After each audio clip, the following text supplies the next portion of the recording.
Welcome to the Indiana Bond Bank Bondcast, which is the podcast that brings you and local governments everything you need to know and it's interesting in municipal finance. And today we continue our multi-episode podcast series called Days of Our Cyber Lives as we talk about that critical issue of cybersecurity. We're talking about cybersecurity education and also going to bring you tips and tricks to help you combat cyber threats. I'm happy to be joined again by my co-host, Treasurer Kelly Mitchell. Welcome, Kelly. Good to see you again. Good to see you. I'm very excited to be here. I don't know about you, but I thought the last episode was as informative for us as it was for the audience. Oh my gosh, yes, the same. And I think that's the mark of a strong episode, I'd say. And a great guest. We had Shatrice Mosley Romero joined us last time and gets all the credit for that one. She was so good, in fact, we've asked her back to join us here for episode 2. Welcome, Shatrice. Thank you. Good morning and afternoon, or whenever you're listening to the podcast. And so I figured I'd bring in reinforcements today. So I have Dr. John Keller from Indiana Department of Education. He's the Chief Technology Officer and a very valued member of the Indiana Executive Council on Cybersecurity that I'm an executive over. He also sits on the Committee for Workforce Development. He's actually co-chair of that, sits right beside Department of Workforce Development, because we feel it's important to not just pay attention to like the end aspect of it, but you know where it all begins, which is really frankly K through 12. So we're really lucky to have him here, and so thank you, John, for being here. Yeah, I'm happy to be part of this. I'm delighted to be on the show. I heard a little bit about this at the Cybersecurity Council meeting, and so I knew exactly what we were going to do when you invited me. So pleasure to be on. Well, it's a great focus for this episode. This is, October is National Cybersecurity Awareness Month, so it's wonderful to have another expert join us as we kick this month off. And Mark will probably tell you the Bond Bank works extensively across a number of programs with schools. Yeah, the cybersecurity for education toolkit that we're going to be talking about today is a really great collection of tricks and tips for everyone in the K-12 space, and really sets up some connections between K-12 and the broader community. Wonderful. So it includes parents and students. Yep, exactly. Wow, I think that's exciting. So you're telling us that, John, this episode really is not just targeted for schools and those who work within schools. It sounds like the broader is what this resource guide is intended for. Yep, you got it. Wow, that's great. You're making our lives easier. We can broaden our audience for the podcast. You can be an official co-host from now on. That's great. More followers. That's right. That's right. And as part of official podcast business, we should take a pause here. As the treasurer said, Kelly said, we do at the Bond Bank assist schools in a number of ways with a number of different programs. We'll take a little short pause here to tell you a little bit about how we do that.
Well, let's just jump in. John, you were talking about the Cybersecurity for Education Toolkit. Do I have that right? Cybersecurity for Education Toolkit that the IECC and State Department of Ed released, just a couple of weeks ago?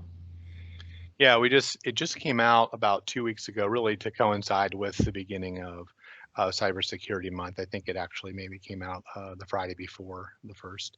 Um, but yeah, so it's a toolkit that's meant to address, to take some key principles about cybersecurity and apply them to different audiences. I mean, that's sort of the simplest explanation. So there's a sort of some framing sort of content at the beginning of the toolkit, and then it takes that content and applies it to superintendents, to school boards, and so that sort of the governance and administration level, then to teachers, families, and down to the student level. So, and it's architected in a way that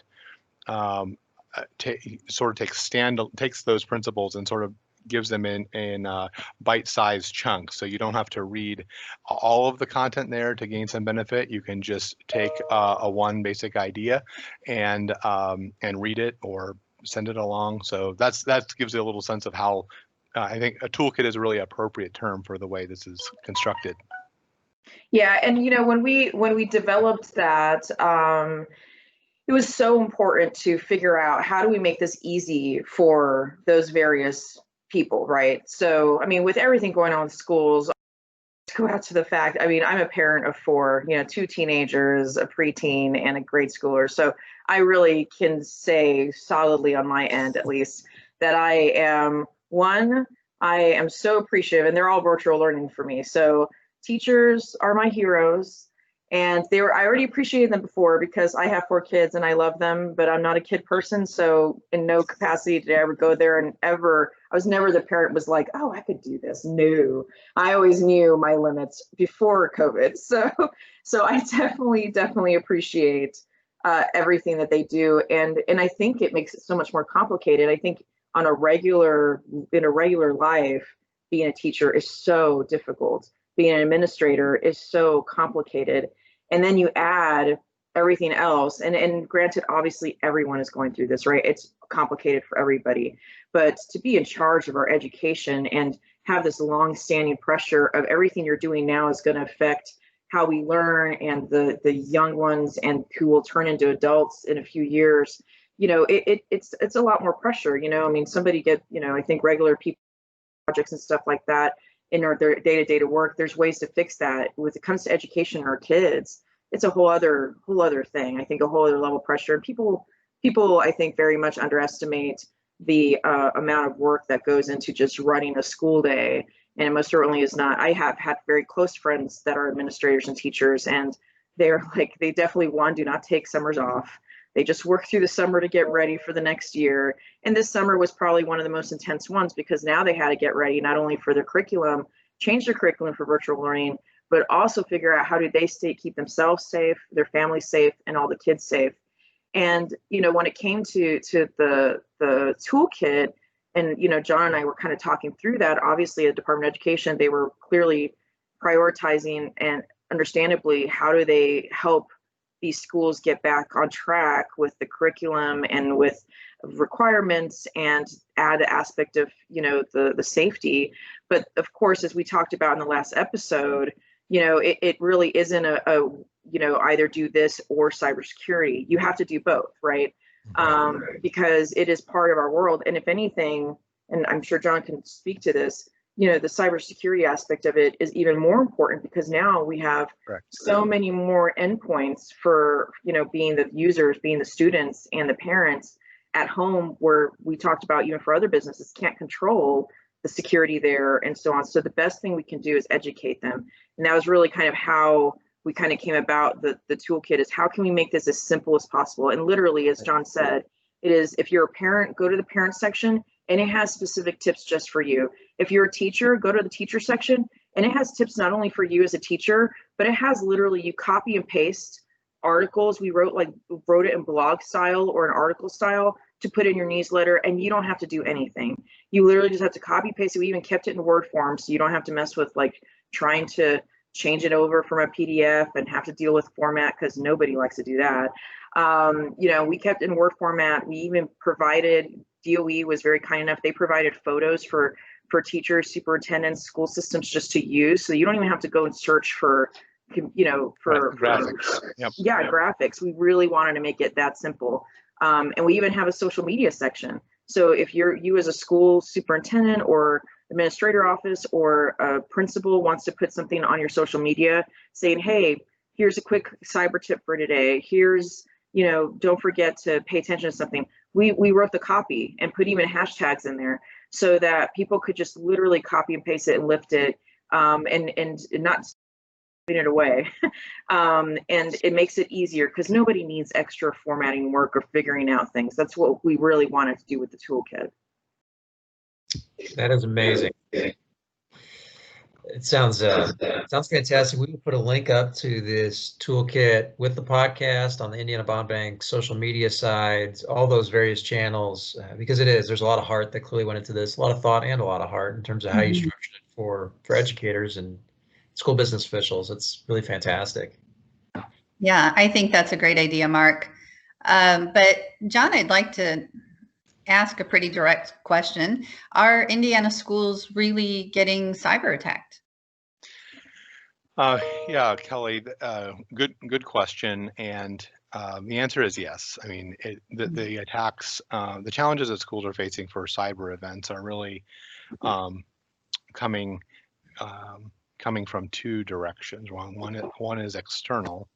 We often refer to those as the bad guys, and we have evidence of those attacks happening within the state, and some of those are reported in the news, and some of them are not. And then the second sort of a vector, if you will, for attacks is actually internal, because you have a whole lot of very savvy students, and very few of them, but some of them are not so interested in, I can't really speak to their motives, but one can imagine the sort of, you can think about how disruptive we all were as young people, and you can just imagine how that might play out in a networked environment. So really, schools have to really be on their toes, not just for sort of protecting themselves from the bad guys externally, but also making sure that their network practices and their security policies are up to speed so that they can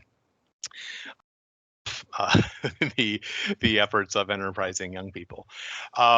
So yeah, absolutely. And one of the most challenging things right now, and is I'm hearing a lot about ransomware. I haven't heard a ton about that inside the state, although some, but I'm definitely hearing about it from other states. I spend some time with people who do what I do from other states, and there have been some other states who have been brought to their knees by those kinds of attacks at scale.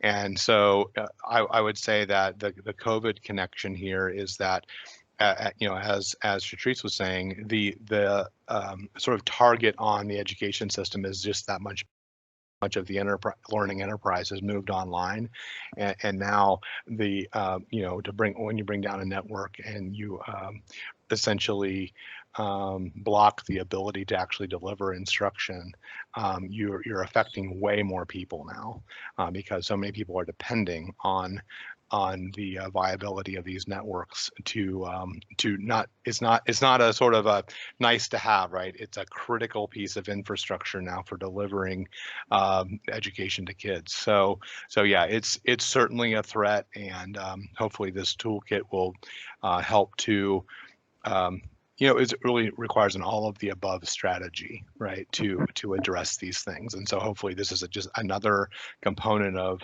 that schools can leverage in their work to keep themselves and their students safe. Wow. So this is more than just kind of nice general guidance in the toolkit. It really might prevent Hoosier schools from getting hit with cyber attacks. Yes, you're right.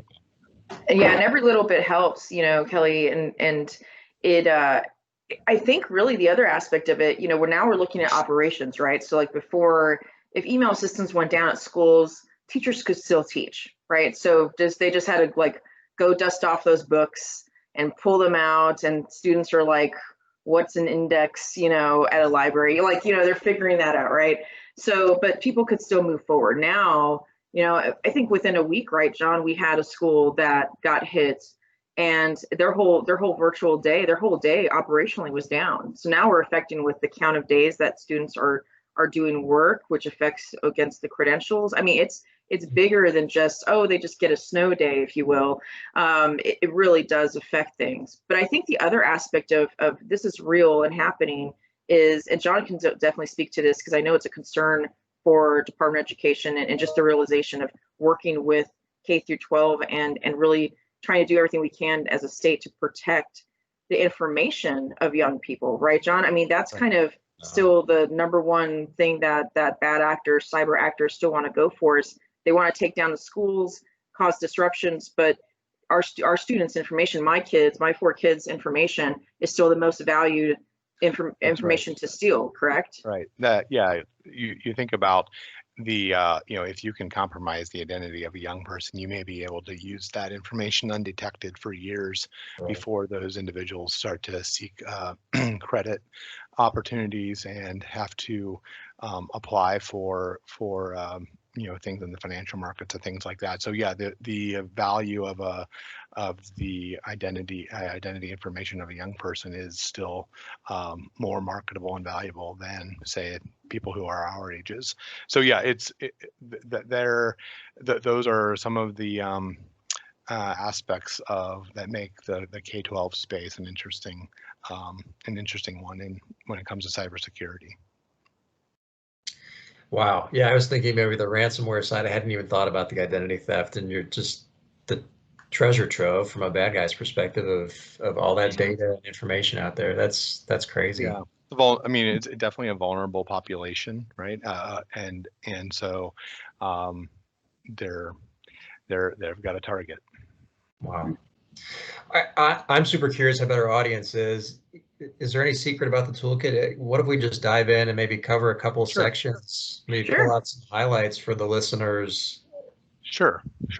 So I've got the table of contents up here in front of me, and I'll just sort of go down through the section. So there's one about protecting your school, which, as I said, it's sort of that framing kind of piece of content that says why this is important. But all of the content really is, each section has a little bit of a preamble, and then it's followed by one or more articles that are sort of meant to sort of stand on their own. You can read it and sort of close the document and come back later after you've read a little section. So just for an example, the first article is the importance of cybersecurity to your school's infrastructure, right? So one of the things I really like about the toolkit is that it's written in lay terms, right? And it's also assumes nothing, right? It just starts at the basics, right? And so cybersecurity as a term it maybe has a little baggage, right? It sounds like, you have to be a cryptographer to understand it, or, right, you have to maybe feel more comfortable speaking in ones and zeros than in English language, right? That's not true, right? These are skills and concepts that normal people can and must understand. That's the key thing. This is no longer an optional activity for anyone. This is part of, in talking to Shatrice earlier this week, in the school vernacular, this is often referred to as digital citizenship, right? It's sort of cast at this larger frame of saying this isn't always just a defensive piece, which is sort of the cybersecurity side, but it's an offensive piece, which is like, how do you act well in online spaces, right? So that's the way that we sometimes frame this in a holistic way for schools. So like the second part then of the toolkit moves into protecting teachers, keeping your classroom secure and using online video, right? Which is clearly the way that teachers are delivering instruction, working remotely, how to be safe and secure and successful. So the toolkit does a nice job of sort of shifting between sort of okay, now you're delivering instruction online, the sort of enterprise, and then that sort of personal level, yeah, as a professional, you're now working in a different space, and you're working next to your own kids potentially who are learning with their teachers, and so it does a nice job of sort of not just like, oh, school has moved online, but no, school has moved online and all the students are in their homes. Like the classroom has become the living room, right? And it just sort of navigates and back and forth between those ideas. So protecting families, and the next section has a bunch of articles. That's the sort of the beefiest section of the toolkit. And it has some of these sort of slated for like younger kids and then middle and high school kids. One of the articles, Article 4, is 9 ways to cope with working from home with kids, right? So this whole idea, like, it's not just about just instruction as usual, just on video. There's a lot to this. And then the last section that is focused on a particular audience is called protecting your students. So protecting yourself online, don't get hacked, 5 cyber tips that you can use now. And then the toolkit wraps up with a social media component, which is, so apropos in these times, right? So just sort of focusing on the ideas of share this out, right? Tweet it out. Post it on your Facebook account, whatever, and those social media constructed messages have some hyperlinks in them, so people, it's short and staying within the 140 character kind of thing, but it's actually getting information out to folks so they can pursue other links and learn more. So that's a very quick review of the content, but I really encourage people to take a look. I would also just say that if you are thinking that well, it's for K-12, so I probably won't get anything out of this, I would just encourage you to at least read the section for families, because everyone's part of a family. Right. So it's not so K-12 focused that it's not useful broadly, sort of laterally. So yes, it sort of honors the vertical that education is, but it's a horizontal problem. It affects everybody, and the content is written in a very approachable way. Well, thank you. It sounds really comprehensive. Can you give an example of something that you could do if you work for a school that would help prevent a breach? Yeah, there are a couple of things. One is helping your students to practice good cyber hygiene, having strong passwords, not putting your passwords on a sticky note on your computer. You could also just be a little extra suspicious of unsolicited emails. Take the extra step of confirming, okay, I see you're asking me to buy you these gift cards. I'm going to call and find out if you really want me to buy these gift cards, right? So just taking an extra step and unfortunately we have to be a little less trusting. Email is, just because someone sent it to you an email doesn't mean they really care about you. It means they care about them. It may be that they care about themselves and leveraging you in some way for information. It may be as simple as people just want to know if this email address is legit and being looked at by a human, right? It may be that quote unquote benign. So I would just say, be a little less trusting, realize that, jokingly, but in seriousness, someone is out to get you. So I don't want to feed anyone's paranoia, but just being appropriately cautious does not take that much time. And so this is one of the reasons why even at the state level with state employees, right, we're constantly refreshing, just a couple minutes of a touch each month, right, to say this is real, don't forget about this. So it's a constant vigilance really is what, this isn't something you do and then, okay, I've done my cybersecurity stuff, I'll come back to that maybe in the future sometime. This is sort of part of our new reality. Yeah, and I liken it to, driving as adults, right? Because we go on the road and we don't just, we learn from when we're 16, right? That you have to defensively drive. You have to know the rules yourself, do the best you can, but you have to assume that people will do the rules, but you still have to have like a little small percentage that be prepared if they don't, right? So, you see somebody come up at the light, and you're assuming they're going to stop at the light, but don't 100% assume that. Always be prepared and pay attention on whether or not they are stopping at the light. And so we want to be cognizant of the fact that people need to be defensive in doing everything. I mean, John and I don't sleep because we're in cybersecurity, and just anybody in cyber doesn't sleep because we're just expecting that call, right, John? At like, and it's never Monday. It's not going to be Monday through Friday at like at a very convenient time. It's going to be like Sunday night at like 8 p.m. going into a week. I mean, or first thing Monday morning. So it really, we have to be prepared consistently, and that's our job. And I get that, but that citizen, I love that citizen, digital citizenship, because, as a teacher, as an administrator, it becomes our responsibility as a community to teach the young kids, not only as teachers and administrators, but like myself as a parent, right? I teach my kids, and not just because I have this job, but if I got an article, this is all very hard on parents too, right? Like, teachers are unsung heroes at the moment.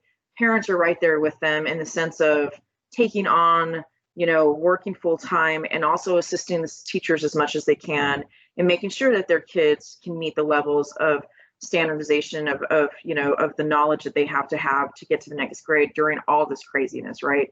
So, I feel like very much on some days I'm homeschooling, and I have these great supporters and the teachers that provide me the curriculum.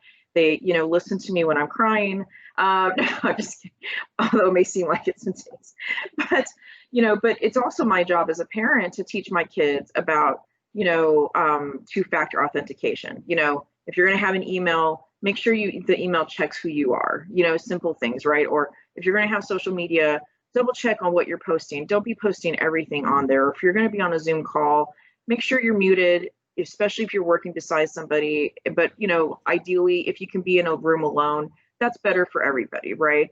I have to say that, like, for me, a proud moment, because sometimes I don't think my kids listen to me, and they definitely roll their eyes every time I talk about, digital citizenship and cyber hygiene. But, I think when, had a proud moment when my stepson, he calls me and his dad, and because he's at his mom's, and he's like, hey, I want to enable the two-factor authentication on the Xbox. And I'm like, oh my God, he listens. He really listens. I was like so proud of him. I like wanted to go and hug him, and I did when I saw him. I was like, I'm so proud of you. And he's like, well, I want to protect my stuff, because he's worked really hard for those Fortnite skins.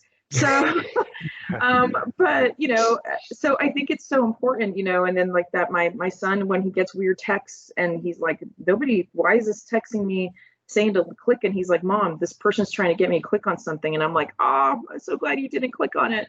So, I think it also is important for us as parents and also teachers. And I think they probably, we both all know that sometimes the kids just need to hear it over and over and over again. And if it's in the back of their mind when it comes in front of them, that's when we're successful. It's those quiet successes sometimes that really are the most meaningful successes. When we don't, yeah. So I really feel like that is where our responsibility lies as adults, as part of a school. To John's point, if you have any kids in your family, you're part of this. You're part of the solution. So don't be part of the problem and just thinking it's not my problem, because it is. And the kids need our help. They have so much on their plate right now, as we all do, but they need help navigating this much more connected world. And the better suited that we put them and teach them how to connect to this world safely, then the better they'll be as they get older and they're sharing more information and they're talking about more sensitive topics. And we don't want them to learn the hard way like our generation is learning right now, when we're like, oh yeah, we did all this technology and kind of as a back end, oh yeah, we've got to catch up with the cyber. And we have the opportunity to teach our kids to do this right, and to keep themselves safe. So proactively, yeah. Yeah, proactively, absolutely. Well, this is amazing. John, remind us where the tool, we will certainly at the Bond Bank share the toolkit out. Remind us where from DOE side or Shatrice from the IACC side, where can folks go to find this toolkit if they want to jump in and see it for themselves? Yeah, Shatrice, this is on the cybersecurity hub, so that's sort of where the link is that we've been putting out. So for school folks who are listening to this who work in schools, Dr. McCormick's Friday note that has been going out. That it's been linked in all of those, so it's easily accessible. We'll make sure it's on our website as well, but it actually lives on the cybersecurity resource hub that Shatrice's team manages. Yeah, so that's in.gov/cybersecurity. So easy to go. Right. Well, this toolkit is amazing. But John, my understanding is that even before this was released 2 weeks ago, DOE has been active in providing resources on cybersecurity for schools. Yeah, in 2017, the General Assembly set aside some dollars for cybersecurity efforts, and that were managed by the department. So over the last few years, we've had a cybersecurity council that we've established with K-12 leaders to sort of bring these, create a forum and a trusted forum for folks who are working in the IT sector within K-12 to advance their protection of their schools. So we've funded that effort with those set aside dollars. We've actually also underwritten some pilot courses for cybersecurity for students. So sort of helping to feed the pipeline of cybersecurity professionals by developing this as a discipline and a career path. We've made use some of those funds to give grants to schools and focused on the idea of getting managed services into schools. And when we did that, we actually did that in a matching grant style to kind of encourage schools to start to institutionalize cybersecurity as part of their budget. So instead of paying for the whole freight, we actually did I believe it was a one-to-one match where we said we'll give up to say $50,000 if you can provide $50,000. And it turned out that I think when we actually looked at it, it ended up being like 3-to-1 dollars that actually came in. When I say came in, that were actually sort of appropriated for the use for the advance of cybersecurity protection in schools. And then we've also done some work in the area of cybersecurity awareness for staff. So the department very rarely buys something on behalf of all schools. It's just it's a scale problem, right, with the dollars available. And schools are autonomous, local control, that sort of thing. But we did take some of those dollars and actually leverage the state contract for that is used to do cybersecurity for state employees to actually extend that opportunity to schools to use in phishing their staff and those kind of things. So those are examples of some of the kinds of things we've been doing. Yep. Are those grant opportunities still available? No, those are actually in the rear view mirror now. I think some of the benefits of those are still being realized, but there aren't new opportunities at this point. Of course, we'd love to see more opportunities there, and we're thankful for the set aside that the General Assembly had. I'm sure it's going to be budgets are probably going to be tightening, at least at the state level, and so but everyone's looking for ways to fund these efforts. I will say that the opportunity that's still available to schools, and we'll be putting out some information this month as part of Cybersecurity Month, is we're going to be polling the schools again to understand their interest in a state buy for cybersecurity awareness. So we'd like the state has just shifted its contract to a new vendor to actually produce cybersecurity awareness, and so we're going to be again purchasing that for any school who's interested, and we're going to try to gauge the interest of schools. Some schools have already done this on their own and may not be interested in participating in that way. I think there's going to be a lot of interest, and certainly something that is timely, and in the constricted budgets that schools are facing, it'll be nice to have something that they don't have to pay for. Oh, absolutely. Thank you. I feel like breaking news here on the Days of Our Cyber Lives. Indiana Bond. Do we Right. need the little breaking news sound? So Coming potentially, soon. yeah, Right. coming soon. Coming soon. So is that? It sounds like that may be coming out shortly for National Cybersecurity Awareness Month. Yep. Yep. Yep. We'll be planning to actually this Friday start polling schools and getting those counts. And I just had a good conversation with Office of our administration yesterday to work out some of the details of this. So we're very excited about this. And that is Friday the 9th for those of you who are watching this not on the very day it's released. And so Right. this will be up before then. So Friday the 9th, sounds like Yep. information coming out from DOE to schools. How exciting. Yep. Woo! We have learned a lot this episode. You know, the Days of Our Cyber Lives, I think what struck me is we thought kind of COVID has created this environment where we all need to be super vigilant about cybersecurity, and we're in kind of this remote work soap opera, right? The sands of time seem to never be stopping. But you know, as I looked at the toolkit, John, as I hear you and Shatrice talk, it's like some of this was super relevant in 2018, 2019. It'll be relevant in 2022 when we go back to real life, right? Like the resources you're providing for schools, I don't know, certainly have a heightened emphasis because we all are, life is different and we are Right. more remote, but certainly a lot of this, you know, as I listen to you and click through the toolkit, it's kind of evergreen, right? At least that's what I took out of this conversation. I think that's well said. Yeah, I think COVID has just sort of tightened the focus on it, but it's been certainly something that has been an enduring and growing concern over the years. And again, I think this is even with that, you know, absent COVID, we would all said, yeah, are we going to have to be more and more vigilant about cybersecurity? I think everyone would have pretty much said yes to that. But now the sort of the lens of COVID is really accentuating the need, and in some ways accelerating the need for vigilance, I would say. Yeah, absolutely. That's well said. And I keep coming back to an analogy, Shatrice, you shared on our first episode about how protecting your cyberspace requires you to secure your doors and windows just like you would your home. And what I really appreciate about the toolkit, John, is how it defines for everyone in the school community, what are your doors and windows, and how do you secure those vulnerable areas? Mm-hmm. Yeah, I think that's a really good analogy. I mean, it's not just the IT guys' responsibility anymore, and I think that's one of the challenges with the word cybersecurity. It just has that ring of like, oh, that's really, really technical.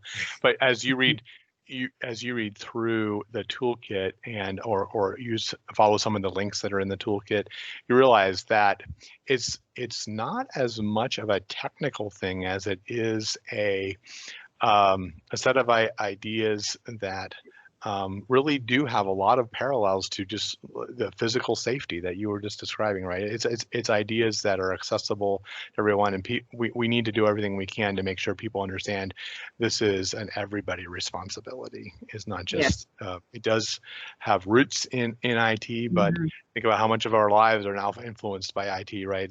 And that gives you a sense of if you ever use a smart device, right? If you ever have any part of your home that's a smart, you know, a thermostat, anything like that, all of these things where our lives are becoming more and more connected, and it is not just the province of the techno nerds. Yeah. True. You know, and we're teaching our kids, right? So Right. I think the component of it is, you know, much to our example of the house security. You know, my kids have a window in their room, and you know, so it's not enough that I go in and make sure that the window's closed and locked, but because they have the responsibility, it's in their room.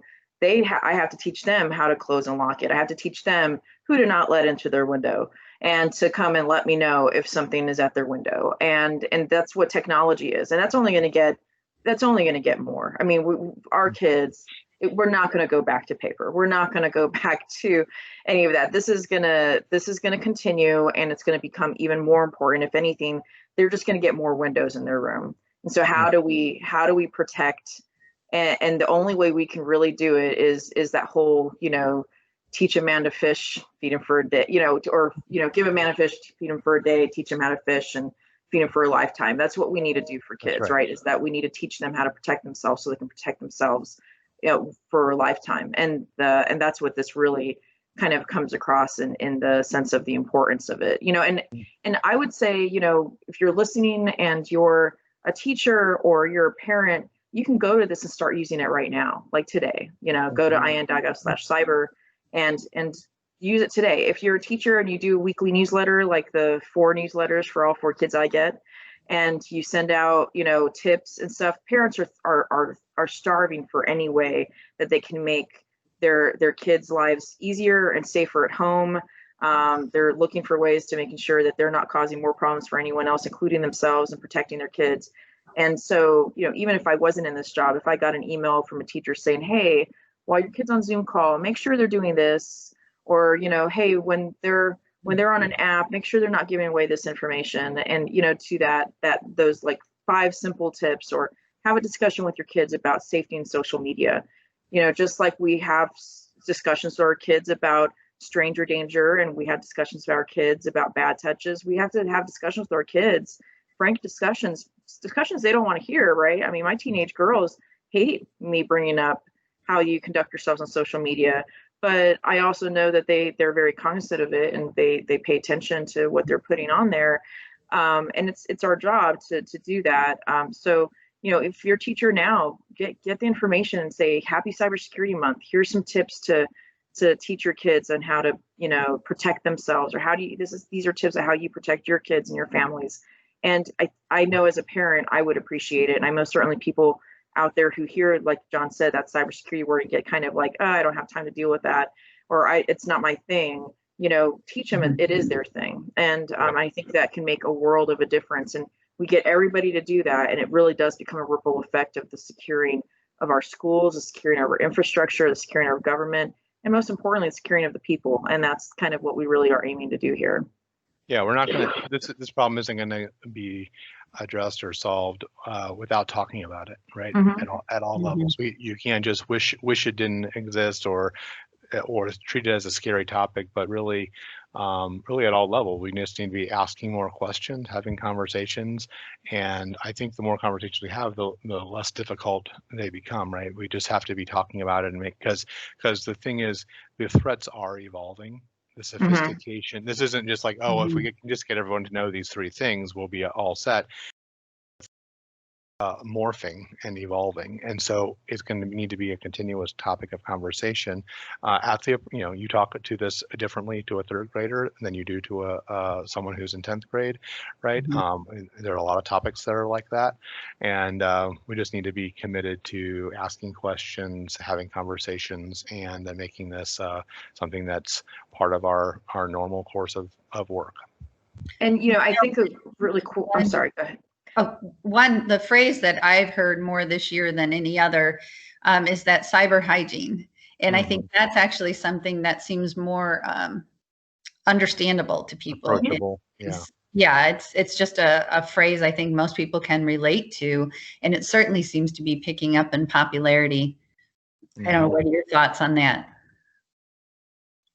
Yeah, I think it was kind of an on and off term, and probably about, I would say 4 or 5 years ago, you kind of hear it, but now it's the consistent term. I mean, we have physical hygiene, wash your hands. We have cyber hygiene, don't click the link. We're my world right now, as John's world, and really all our worlds, is protecting ourselves from a virus that is, going through our community and totally changing the way we do things. And it's also protecting ourselves from online viruses, where it can do it can do quite a bit of devastation as well. And so we got to be vigilant on both sides. And I think, John brought up this great point about talking about it. And it's not just, and here's the thing, we always talk when it comes to cyber hygiene, we obviously, and including myself, always pay attention to the endpoints, the parents, the teachers, the students, obviously. But if you're a board member, or if you're an administrator, if you're a principal, bring this should be a topic. If it's not a topic of discussion on your regular board meetings of what we're doing for cybersecurity awareness, what we're doing for just the discussion point about, and John can most certainly talk about, a lot of schools still need to do this, right? What happens if you get a cyber attack and your whole system goes down? How are you going to communicate with your teachers? How are you going to communicate with your students and your parents? How are you going to communicate with each other if you can't communicate electronically? What is your messaging? Do you have backups to your systems? Do you have, are you doing cyber awareness training so that all those people who can click a link and get into your system and make you have a really bad day, week, month, or year, are you doing your due diligence when it comes to that? Because it is an operational discussion. He's right. It's not a technology discussion. This is an effect. Same reason why you talk to them about security cameras and you're locking the schools and everything. There's same aspect within the budgets and everything, which is one of the reasons why they did that 1-to-1 match, is because this needs to be a topic of discussion at the budget level, at the operations level, the board level, not just, let's go tell the students to not click links or the teachers to be careful. It has to be at the highest level, right, John? Right. Yeah, right. The operations piece that you bring up, schools have always needed to be a safe and secure place, right? And years ago, right, that did not include the cybersecurity aspect, right? But now it does. And so this idea of when the babies get off the bus and come into the school, or when the babies are at home in the living room and are being taught by their teachers online, that safe and secure environment needs to extend into the virtual space and be part of the brick and mortar space as well. So that's something I know weighs on the minds of school leaders and school board members and things like that. But that's the reality of the operational aspect of this. I mean, our door locks, our generators, our furnaces are in many ways networked now, right? So it's all part of this safe and secure environment. The other thing I was going to mention that Kelly brought up, that the term cyber hygiene, the thing that is interesting in that metaphor is the idea of habits. Right. And a lot of this does boil down to habits. You think about, you brush your teeth, you floss them, you wash your hands, like all of those things are part of your hygiene. So really this toolkit gets to those habits that you need to form. These are not just good suggestions, but these are actually the basis of habits that we need to form.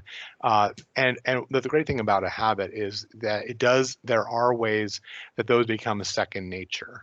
Yes. Right. And so that's what we're really after here. These need to become, these things, these principles, best practices need to become second nature, need to be practiced, refined, and just made so unthinkable not to do them. Right. Like, what? You went to bed without brushing your teeth? That's like, what? Who does that? Right. Well, who you didn't have a complex password, right? You what? You used admin as your password, like that's the kind of, I think there's a strong connection in that metaphor of cyber hygiene, between hygiene and good cyber practices. Yeah, I love that. Yeah, absolutely. Thank you for that. And just, I want to say, appreciate too that all the resources that you're providing in this. Teachers are so busy and they can just cut and paste tips for parents and send it in an email. You've just made it very accessible, and that's appreciated. Absolutely. We're happy to do it.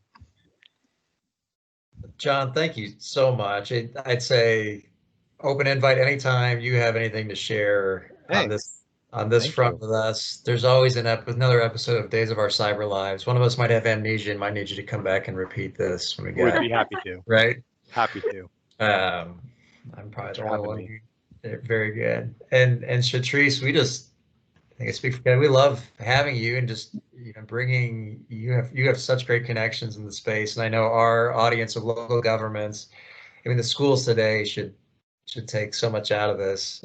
Would love to have you back for episode 3 if you'd like to join us. Absolutely. Maybe I'll even bring another special guest. There you go. I think the only caveat is that you're required to bring another analogy. So you did windows and doors the first week, and we got the safe driving, defensive driving this week. Yeah, you're on tap. Analogy queen. Keep them coming. Well, that's it from my end. For the Indiana Bond Bank, this is Mark Woolner signing off and saying thanks for listening. And for the state office, this is Treasurer Kelly Mitchell signing off.